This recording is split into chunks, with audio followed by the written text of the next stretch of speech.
All right. Oh, well, look, it says we're live on Facebook. Well, for those of you that don't know what this is, I am Derek Snow, the founder and president of No Dog Left Behind Training and Behavior Consulting. And this is episode 16 of the Everyday Dog Show, where we talk about all things dog. And today I have a special guest with me, Jenny, who is a client that we recently, kind of wrapped up our training together, who has a couple of dogs that she's needed some assistance with. And I thought it would be great to bring her on to kind of give you some insight as to, how some of our processes work, or, what experiences people have had working with us, and just to understand her experience from where she was to where she is. So, Jenny, if you could just start off by letting any viewers know, what ages of dogs you have, how many, and breed. Hi, I have two Rottweilers. They are both 2 years old. They're actually brothers from the same litter. So, yeah. Are they intact? Yes, they are intact. Oh, which okay. was some of the issues that we have had, is because they are both intact and we didn't want to get them fixed. So, and then I have a little Chihuahua that is not fixed as well. That's a girl. So, yeah, sometimes they like to fight over her. Things get interesting when cycles come and go. Yes. So what issues were you dealing with specifically with those boys, before you reached out to me for some assistance? Well, I did have an older beagle, I guess, that passed away. And that was right around the time that I reached out to you. My boys their behavior got worse after he passed away. He was kind of the leader of the pack, I guess, kind of almost kept them in line. Sure. Tank had been around him since he was just a little puppy. And then Bruce entered our family later. We just noticed a huge increase in them fighting, like really bad, like just aggressively. I don't know if they were fighting for the top spot in the house or... Sure. Exactly, totally what it was, but we definitely noticed it got worse when he passed away. And then that's when we decided to reach out for some help, because it had just become unmanageable. It was getting where they were fighting aggressively every day. We couldn't even put them both on a leash. We were kind of like, didn't want to leave them alone in their outdoor kennel because we didn't know how much they were going to fight. Right. And like drawing blood on each other. So yeah, we needed some tips on what to do. We didn't know if getting them fixed would fix everything or, right. So we reached out and decided to try getting some help. So essentially they were getting into some fights here and there. And then potentially, I guess, the frequency of them was happening maybe more, and the intensity was higher. Is that accurate, or? Yeah, the intensity definitely got higher when Sammy passed away. I just, something, I guess, about him not being in the trio anymore is when it really, really got bad. So for sure. Yeah. And that's just sometimes where people don't realize, that I talk with on occasion about how quickly things can escalate when you have like dog to dog issues in your own home. Like, it's like, sometimes your dog has issues with other dogs, and it might take, a few months for things to kind of escalate because the frequency of them being around other dogs is not necessarily that high. When you live with another dog and they have an issue, it can really rear up quick. And then all of a sudden you're like, well, how did we get here in like a few weeks or a few months or whatever, where they were almost like super good, almost amazing with each other. And then now we're into like daily battles, and it's really difficult to separate them. So for you, what had you tried to do like prior to reaching out to me to try to work through some of these issues? Well, we did some Googling and whatever and reading. We actually had a spray bottle. We would try and use a spray bottle to separate them when they were fighting. But then it got this, like, sometimes they would just fight right through it. Sure. When they did get into really, really bad fights, and if I was here, say, by myself, I did the whole throw a blanket over them. And there was only one time that didn't work. One time it almost seemed to make them more angry, but they both didn't know what was going on, so they would separate. So I actually hadn't heard that one before, to be honest with you. Oh, I read it online somewhere, and because when it's just me, I couldn't grab the back end or do whatever with two big dogs fighting. So yeah, I would just take a blanket and toss it over them, and then they'd usually like let go and back away. So yeah, but that gets old when you're doing that multiple times a day.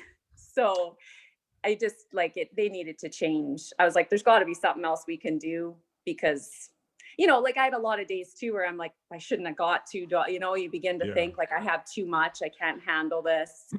And then it was also impossible to try to take them for a walk because we couldn't put them on leash together without them going at it. So even if you were doing something different, like going for a walk together, they still had a tendency to like redirect and like battle each other on your walks, right?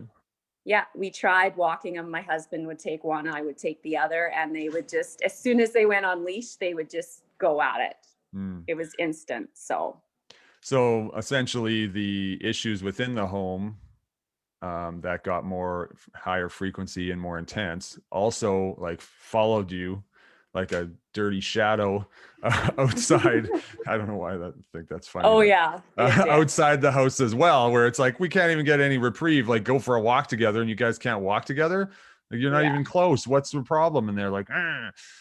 So I mean, that would create a lot of stress. I would presume you guys were you know, not feeling super great day to day, having to, you know, kind of suffer through that because it just puts a lot of strain on people to be that hyper vigilant and also to interrupt them that much.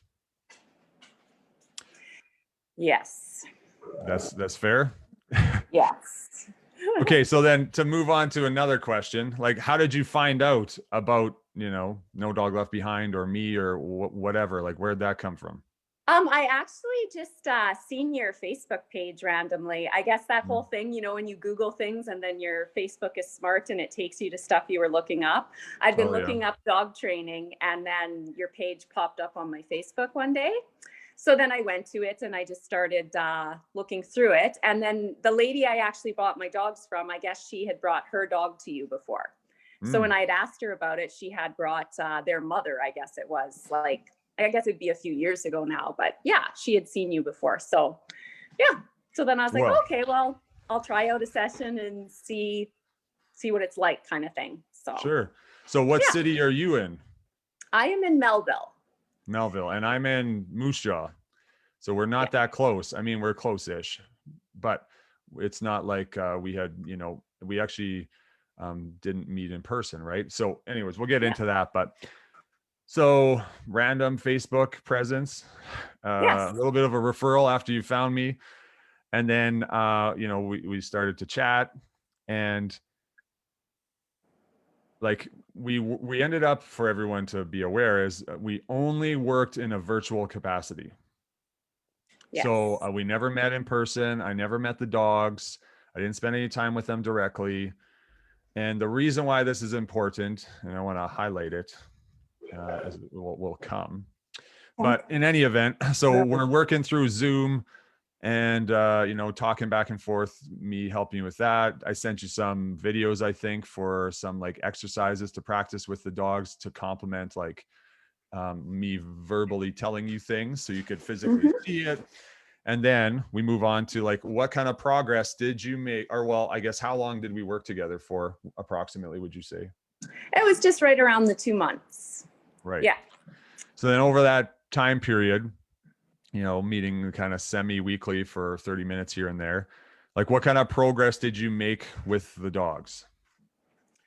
We made actually a lot of progress. At the beginning, I remember the first session that we had, and it was the reason why we signed up for the whole 60-day program after that. We'd done one session, and my husband and I were listening, and I had just told you kind of through messages about my dog's behavior and kind of what was going on. Tank, stop. My dogs are fighting over the little girl right now. She's in heat. Unfortunately, she's going into heat. She has to go on vacation here right away. Right. Okay, stop.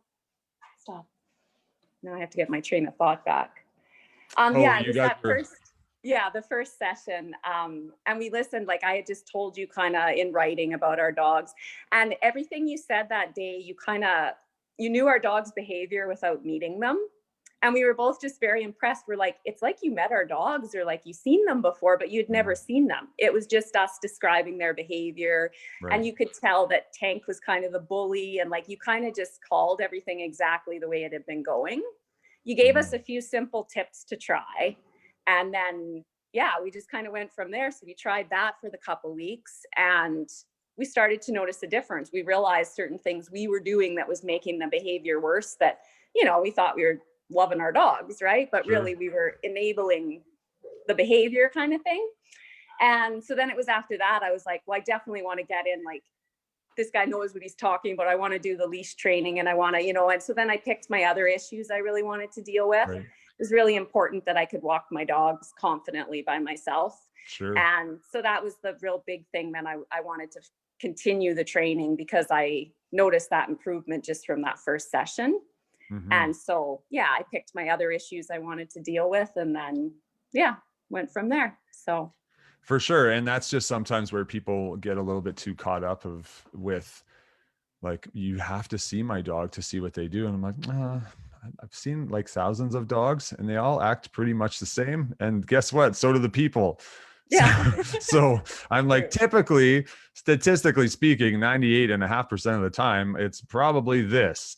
And then I can confirm that just through talking back and forth with someone and be like, yeah, I'm pretty confident without even seeing it. It's probably this, this, and this. So let's do that. And then, I mean, case in point, I didn't even see your dogs on Zoom. Like, Yeah. literally never saw them. Yeah. Yet you made really great results because, one, I know dogs, and two, I know people. So what I do is I bridge the gap of those two things and give you tactics and strategies to, help them be calmer and listen better. And also you lead better and be clearer in your communication so they actually know what the F you want. Yeah. Yeah, that was actually very helpful. There were so many things I didn't even realize I was doing wrong, because it's not like wrong in a bad way, but like, Sure. like you said, it's out of love we were doing these things, but we didn't realize that it was making their behavior worse with each other. So For sure. It I just learned a wasn't lot about effective, that. right? Yeah. Yeah. So you're like, okay, well, nothing wrong with it. It's just that it's not working for our dogs because they're Yeah. getting worse. So then, okay, so, what were the results? You got dogs who are fighting, and you got dogs who are losing it on leash towards each other, and presumably it's some other things at times. Where are you today? Our dogs have not had a super aggressive fight. It'll be a good 2 months now. It was pretty much, I think they only had one bad fight after our first session. As soon as we started to change our behavior, they started to change. Right. And they only had one fight that I can remember after that. And now they'll growl a little bit at each other sometimes, but when we don't use the spray bottle thing anymore, we don't do any of that anymore. We can just say, hey, and they'll stop. We can put them on leash and we can actually walk them together side by side, and they're fine. There's no fighting. There's no aggression. We've been able to walk them around other dogs. Like, we've slowly been working up to getting closer to other dogs, but I can walk them confidently by myself now. Right. That's a big deal. Yeah, which was a really big deal for me because I was worried I would never actually get there. That I would feel confident because they were so reactive to other dogs on leash too. But now I can't walk them both yet together by myself. I take one when I go, but that's my next step that I'm slowly going to start working towards now that I feel confident where we're at. So, yeah. No, that's perfect. I mean, presumably I'm going to go out on a limb and say that things are a lot calmer in your home, presumably. I would say calmer. More enjoyable and less stressful. They actually play together sometimes now, and actually like I'll see them and I'll be like, oh, you guys actually like each other now, which is nice because when Sammy, my other dog, was around, him and Tank always used to play, right? And it was nice to see. So now it's kind of nice to see these guys actually like interacting with each other in a positive way instead of just wanting to hurt each other. Oh yeah, absolutely. Like paradigm shift. Yeah, totally. So, I mean, those moments are really amazing when you see and you take a moment to kind of reflect and you're like, it wasn't that long ago where they're like at each other's throats and now they're sitting there laying on the ground, chewing on each other's faces, being silly, being like good bros. They're like, exactly. Oh, that's so sweet. You guys can be sweet together. I mean, it's really heartwarming. And I mean, it's nice to restore harmony into your home. And then when things do get spicy, you're like, stop it, that's enough. And they're like, okay, fine. And it not escalating. Yeah. Because it's a lot of strain on a person. I know, because I've lived through these things too. Yeah. Because it's just constant. Like for a while there, it was just constant. You couldn't even sit in our living room without chaos or without them wanting to fight, or just like, it's like having a whole bunch of children running around and fighting. It was Right. just constant. So, Yeah, yeah. for sure. Well, that's awesome. I appreciate you sharing that. Were there any unexpected results from our training together that, obviously the big things were important, but was there anything just randomly that you're like, well, I didn't really expect this to happen, but it did? So cool. If there's not, no worries, but just curious. No, I kind of did. Actually, I remember the one session, it was the second last one that I was supposed to have with you, and I had reached out and canceled it because I said, well, I didn't really have a chance to practice some of the stuff or Mhm. whatever. But the main reason I actually did that is because everything was going so good that's why even that last time I talked to you, I was just like, I want to knock on wood. Like, should I even say this out loud? So I kind of wanted more time to be like, is this just a really good week? And then everything's just going to kind of, or is this just the way that life's going to go? Right. And then that's why that last session, I guess I was so pumped up because I was like, no, like literally, this is just the way it is now. Like, it's Mhm. just calmer. And it was like, yeah. So that, I guess that was unexpected. I didn't think for it to change as much as it did. And really, when you think about it, it wasn't that long. Mhm. Like, you think back a couple months and it's just small changes you're making, but it actually was just like, oh, and then you kind of wake up one day and suddenly you're like, everything's great right now. Like, I have Right. great dogs. And sometimes that's why I joke, should I even say that out loud? Everything's going to go Yeah. back, go back to the way it was or something. So that was actually kind of the main reason why that one said, I was just like, I don't want to be too excited yet. Like, I want to give it some more time and see if I should be excited about these results or, Yeah. I don't want yeah. to So, jinx it. yeah. Yeah, exactly. That was my thing. I was just like, I don't want to jinx it. And yeah, so that was Well, and part of that's the that. Yeah. wonderful thing is it's kind of like the snowball effect, right? Like where you start off with a few flakes of snow when it's nice and like kind of wetter, and then you roll it and it builds up into being this beautiful snowman that you create just for fun. But it's like a little bit of daily investment starts to like cascade into more progress and more progress, and you get bigger and bigger, and then all of a sudden you're like, what? Like Yeah.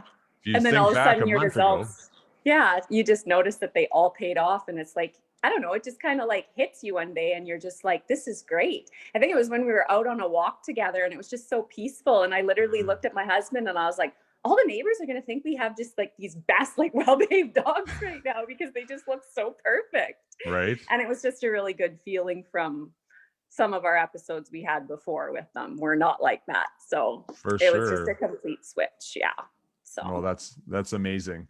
And yeah. I mean, like I said to you before, it's like you earned them, right? It's Yeah. I do only a portion of things. I give you the tools, you implement them and you use them, and then I mean, obviously you crushed it and you were consistent and you did the things to get the results that you have. So I mean, awesome, great on you, and I'm very pleased to have worked with you guys. It makes me very happy to assist people with creating harmony and peace and enjoyment in their homes more. So I'm grateful for you offering me that opportunity to work with you guys. Yeah. And we appreciate everything you did too. It was great. It was a good experience. So, Awesome, and thanks for yes. the review. Yeah. No problem. And this as well. So thanks for Yeah. taking the time of your day to chat on here with me. I really appreciate it. Is there anything else you wanted to mention before I cut you loose? I guess just in general to anybody, if they are on the fence about doing the whole Zoom thing or whatever, I was at the beginning too, because I just couldn't fathom how you could do dog training through Zoom. And really, it was actually because we're ultimately the ones that have to do the things that you tell us, right? So we don't, yeah, like you don't have to be there with the dogs. And it was a lot better than I thought it was going to be going in for sure, obviously. Like I didn't know Mhm. what to expect doing Zoom meetings as dog training, and it was good. So if anybody's like just, I guess, on the fence about that, I would say definitely give it a try.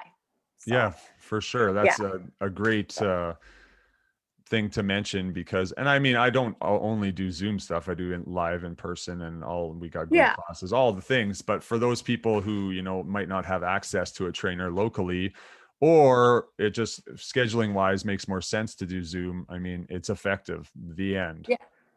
Yeah, With me totally. anyways. I can't speak for others. Yeah. No, it was great. Yeah.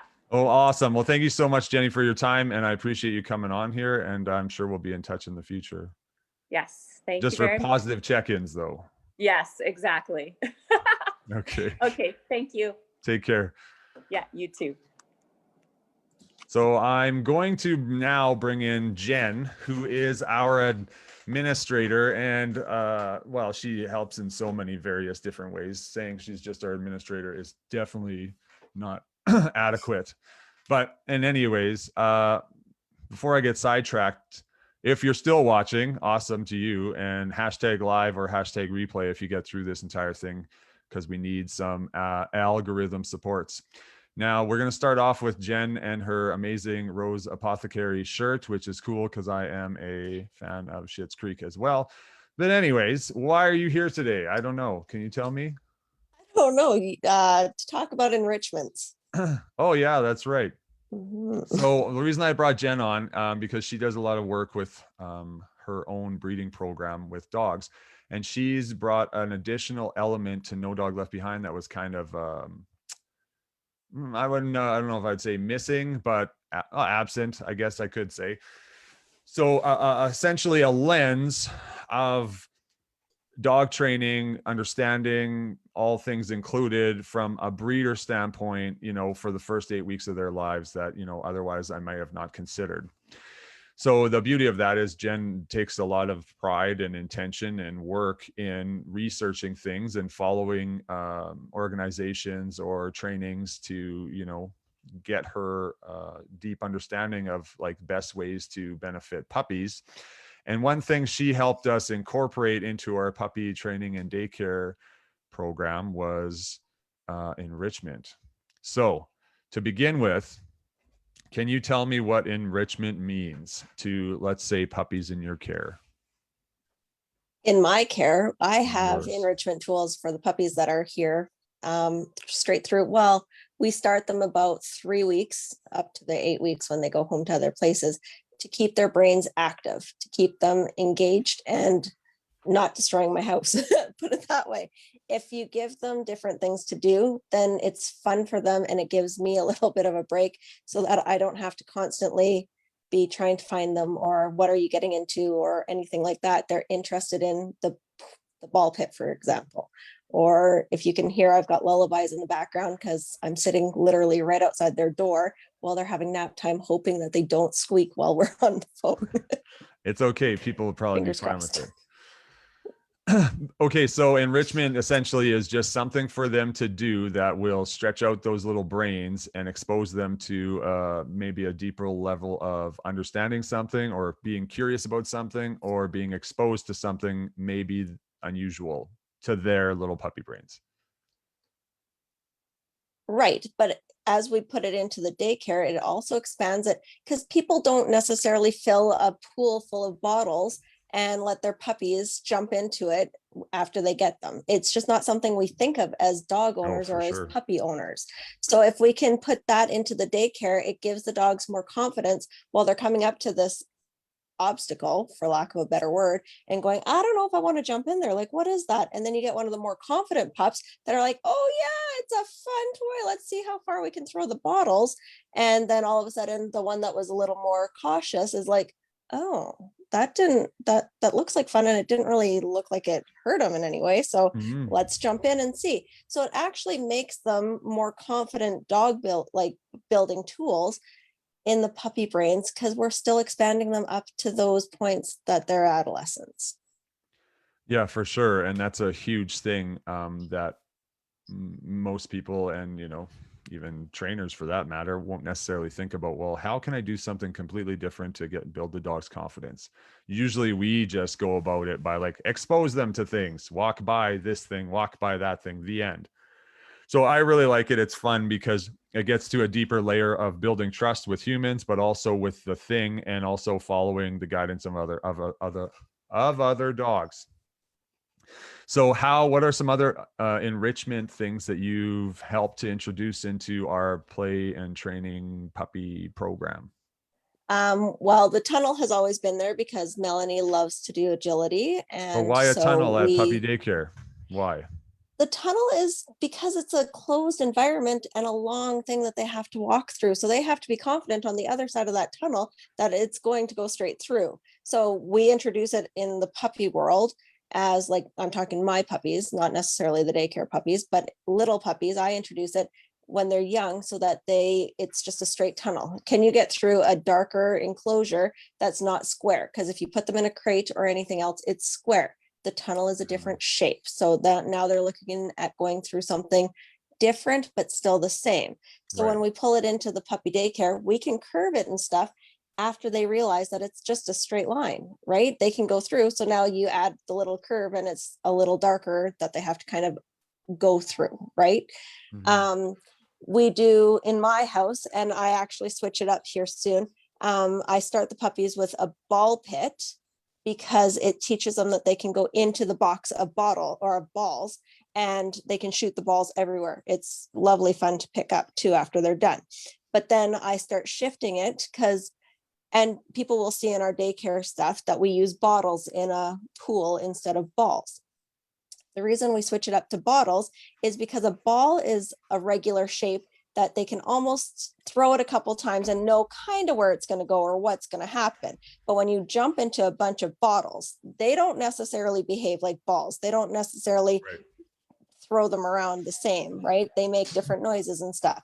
So the ball pit or the bottle pit just adds a different element of textures, of sounds, of where they're going to go, how they're going to end up jumping into them, all of that fun, right?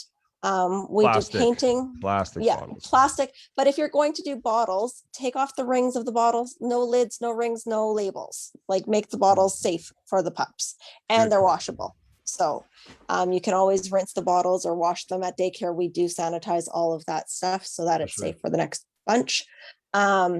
We also do painting, but that's just for fun. It gives the dogs another little thing that they're licking. Like, it's like those lick mats, but for fun for the humans too, because we always think of our dogs as going to daycare as they're going to school. So we might as well have a little arts and crafts day. Sure.